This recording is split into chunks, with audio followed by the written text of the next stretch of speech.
Akbar Muhammad is our next speaker.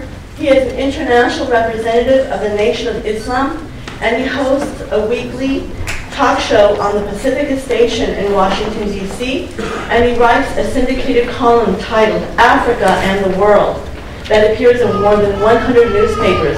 We're very happy to have him here. He just arrived from the airport. Please give a warm welcome. Oh, but excuse me, one thing I wanted to say. This is a public forum. We know that there's controversy in this because of what the media has done and because there is opposition.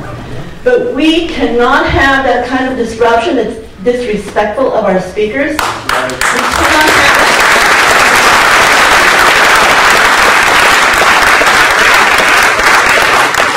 And we expect everyone to abide by that. We said there will be discussion and respectful kind of discussion after the presentation. So please give a very warm welcome to Akbar Muhammad.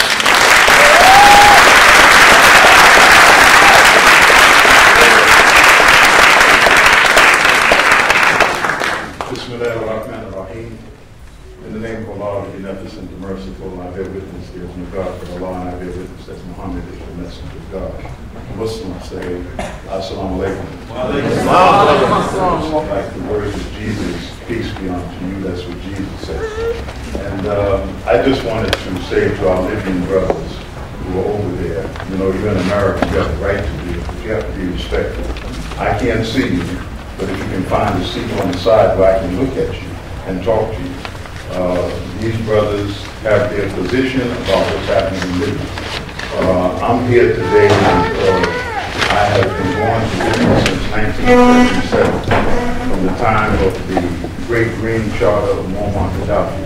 So I just want to talk about a few things and what Cynthia witnessed in her trip to Libya, and the very fact that she's been courageous, championed the cause of unjust actions by the government of America. She has also been to Gaza. She's been involved in a lot of things. And when we hear things that America is doing abroad, that when we look into it carefully, we know that there's a problem. So I want to just take a few minutes, and at the end of it, for our Libyan brothers who have some difference with this forum, you shouldn't have a difference with the forum. You should welcome the forum, so that the American people can see both sides. We have a controlled media in America. And they say there's a left media and a right media, but we can tell by coverage that there's just one media in America right now. When Barack Obama became the president, I wrote for him. I wrote attacking people who were attacking him. I tried to stimulate movement in the black community to support him. And I was proud that a black man could ascend to the most powerful political position in the world, in the most powerful country in the world, and that was a credit to us as a people, and we looked to him. But it's obvious that somewhere he lost his way. He lost his steps. He got confused along the line. I want to say this, that the leader of the Nation of Islam, Minister Louis Farrakhan, had a press conference Wednesday, June the 15th in New York City, at the UN Plaza Hotel. Now, I've been with the minister for many years. I've known him since 1961, but I worked directly with him from 1965 to 75 in New York. And when he began to rebuild the work of the Honorable Elijah Muhammad, I worked with him in that capacity of helping him build the mosques around the country. But in terms of his international thrust and speeches that he has made about the international arena, absolutely, this is one of the best that I've ever heard. He walked through it, and he walked through the history of America's involvement in Africa and the Middle East. He walked through what America is doing today and what we hope for the future of America if it can come away from this path. Now, in this audience, there's a lot of readers. There's two books that are important for you to look at what's happening now in the Middle East. But this tape, Minister Farrakhan, he walks through, it's just not a press conference. He laid out a speech of what's happening in America and how it's affecting every corner of the globe, and especially in America. The tape is on sale on your way out, and I don't want you just to get the tape and take it home. I want you to look at it and have a discussion around it, because when the name Farrakhan is said, there's always a lot of controversy around Farrakhan. But this is about what's happening to our country and those who love this country and who are strong enough to make your dislike of the direction of the government known. I want to give credit to Brian Becker and the Answer Coalition, because whenever there's a problem in Washington, when I was living in Washington a year and a half ago, I could go to the White House and I could see that they were out there making their feelings known in front of the White House. They don't make any excuse. So this is what you call, for my brothers from Libya, this is what you call tawazun or muzan. There must be a balance. And right now what is happening in your country, there is no balance at all. None whatsoever. The press, just yesterday, now you have some demonstrators outside showing the face of a bloody baby. But in Souk al-Juma, right behind the old Mahari Hotel, an area that I know well, they bombed the home of civilians and killed those people and those babies. And it was in the New York Times, it should have been on the front, but you notice it was buried inside. The Wall Street, not the Wall Street, I think that the Washington Post today, I was on the East Coast, I picked up the Washington Post, they did put it on the front. But here, the hypocrisy of the United States government, and here I wrote an article called Libya Could Be Barack Obama's Stone of Stumbling, because here we said we went there because Gaddafi was going to slaughter civilians. And we had to save the civilians, and so we're spending now that we're not doing the bombing, $10 million a day. That's how much a month? You multiply that, $10 million a day. And here they are killing civilians. I have been close to the situation. I follow it every day. And what I read a week ago was about a boat called the Wave. Because of the American-led bombing, even though we're not involved, as they say, but we're doing everything logistically in the background, how are you not involved spending $10 million a day? I want to understand that. But because of the bombing in Tripoli and an attempt to kill Gaddafi, and if you want to get a feel for this, read Seymour Hersh's Target Gaddafi, New York Times, February 1987. Hersh wrote an article, and Seymour Hersh was a good investigative reporter and said that the amount of money that we spend in an attempt to assassinate him, because he was accused of being involved in the bombing of a disco in Germany. And so they killed people. In Tripoli, over 100 people were killed in an attempt to assassinate Muammar Gaddafi. But there are two books out there. One is Washington Rule. Brekovich, I think his name is, a former intelligence officer. It is an excellent read. And he talks about what the American empire is now and what America wants to do. And it came to him as a soldier when he went to East Berlin. And he came back and he wrote this book. The other book is The Empire, not the Emperor. The Empire Has No Clothes. And in that book, I think it's in Washington Rules, he said that when Eisenhower was going out of office, and you can read this, Eisenhower said that the American people, and he wasn't talking about the ruling clique, he said the American people have to be careful of the military-industrial complex.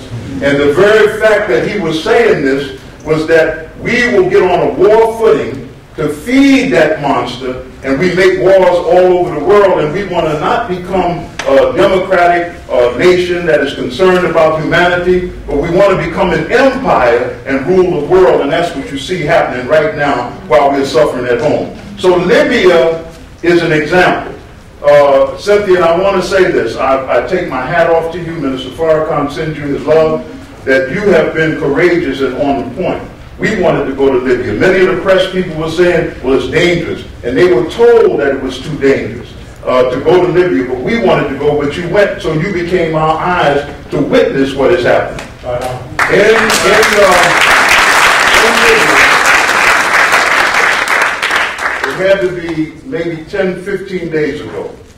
And you can look it up. Look at up the wave of boats leaving Libya. It was a 100-foot long boat. 850 people were on the boat. Some of you may have read it. The boat was trying to get to Italy, a small island off Italy. The boat capsized. 80% of the people on the boat were black Africans. And they had their families. their wives, their children. The boat capsized, 279 was killed, and it got a paragraph that big in the New York Times. Now, and I'm saying this because if you're going there to save civilians, here you are killing civilians. If you're going there to save civilians, here you are 3 times in a row, the rebels in Benghazi have been bombed. And any time that you see those who represent the leadership in Benghazi cozying up to England, cozying up to America, then is this humanitarian? There's a civil war going on. And the American people have to wake up to the reality it's another oil war. And how short our memory is. Yeah. How Colin Powell, another black man, a brilliant, respected general, a man who came up in New York in the Bronx and achieved.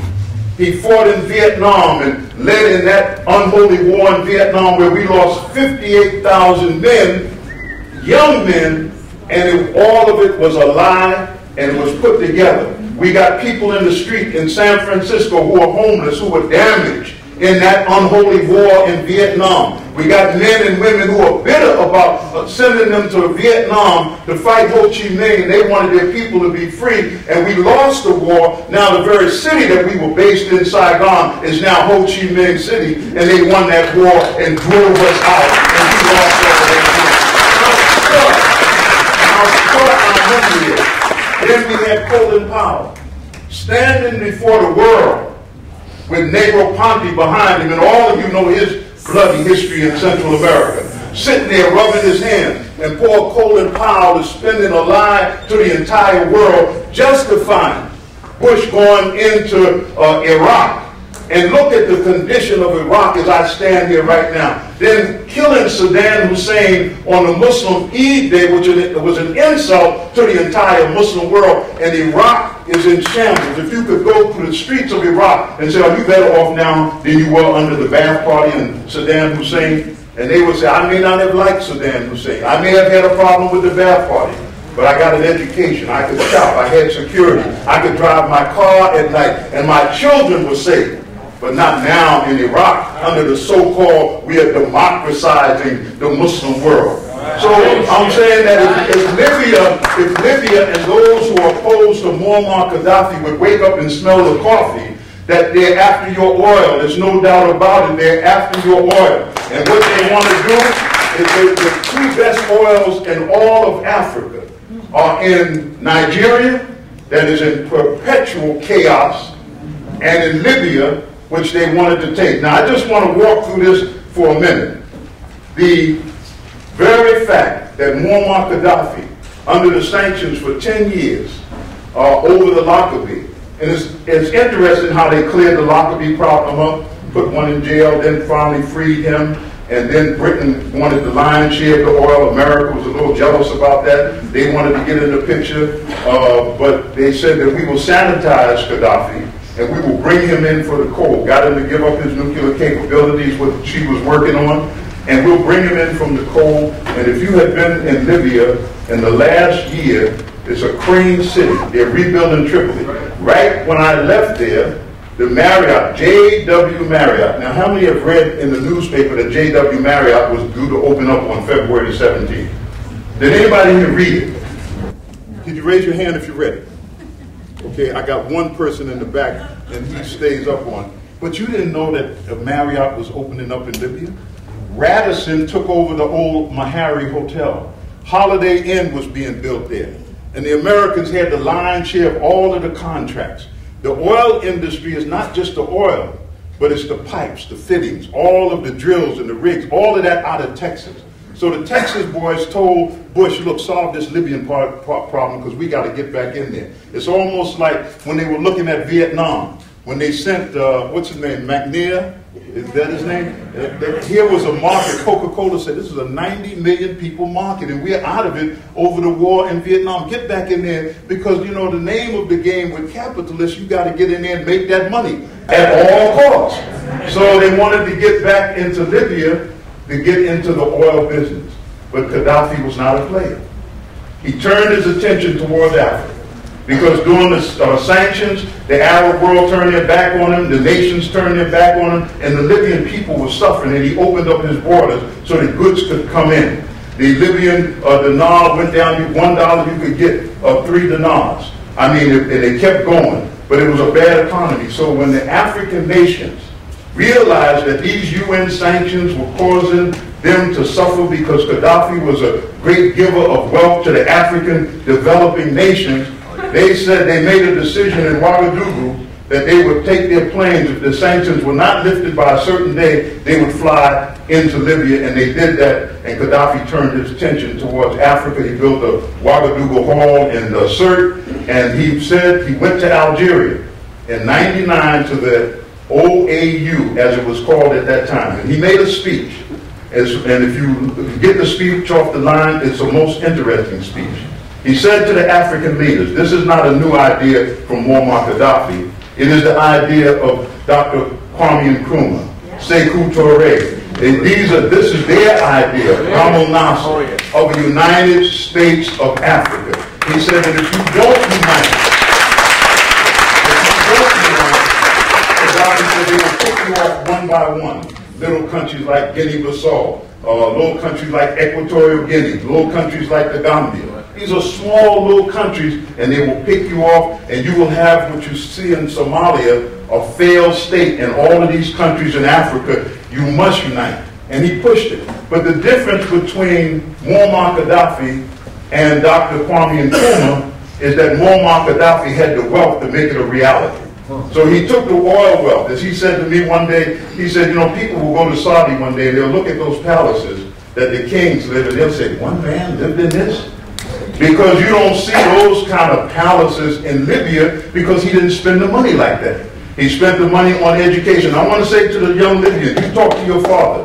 When he took power in 1969 and King Idris was in charge, that you have lifted his flag up, the British and Americans were milking Libya dry. My father was stationed in Libya at Wheeler's military base, which was the largest American base in the world, and when it was closed down, it moved to the Philippines, the base in the Philippines. You had Tobruk and Wheeler's base. And when Gaddafi took power, regardless of what you think about him, he got busy educating Libyans. He sent them throughout the world. He took that oil wealth when he nationalized the oil and sent Libyans all over the world. You saw them here in California, all over America, all over England. They were in Moscow. They were in France. And he spent that money educating. Libya has a lot of doctors because he did that. Some of the people who were protesting against him without Gaddafi, they wouldn't even have an education. They would be at the mercy of the Brits and the Americans. So let me just finish this line.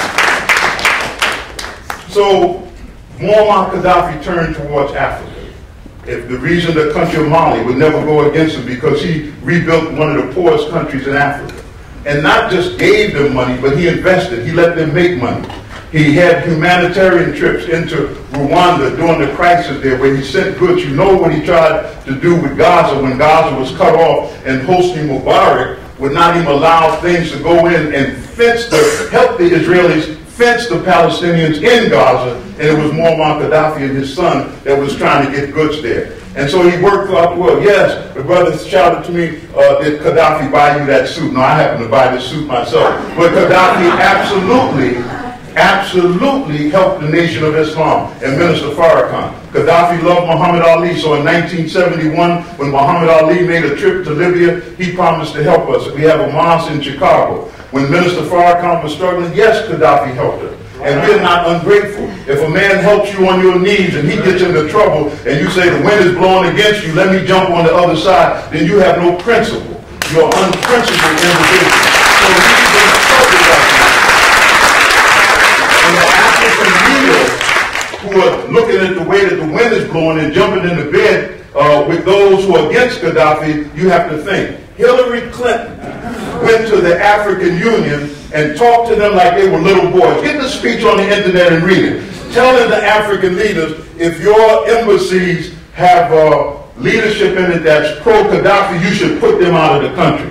And I want you to think back to 1967 during the 7-Day War. And when the African nations wanted to close down some of the Israeli embassies in African countries, which they did, as a protest of this 7-day war there, imagine somebody coming and telling somebody to kick an embassy out and close an embassy. She went to Addis Ababa, the first time a Secretary of State spoke in Addis Ababa, And she went there and told the African leaders, treated them like they were boys, like they were children. No, like they were still slaves. Yeah, they were still slaves, thank you. That's the way she talked to them. So now Hillary Clinton is the one who's telling the African leaders as the Secretary of State. So what happens today? The president's wife, Michelle, beautiful Michelle, flies into South Africa. And even though the trip was planned before, but also is to try to build fences, to mend fences, to try to do something in Africa, because Barack Obama lost all of his credibility on the African continent, where he had tremendous capital. He was loved and respected, schools named after him, people singing, making songs about him, and then he turns around and leads an attack on an independent African nation, bombing that nation in an attempt to kill its leader, saying that he's trying to save civilians, when 2,000 people plus have already died in Syria, 1,500 in Yemen, the people who were killed in Bahrain, the problems in Lebanon, the people who died in Tunisia and Egypt, but he didn't lift a finger like the finger he lifted against Libya.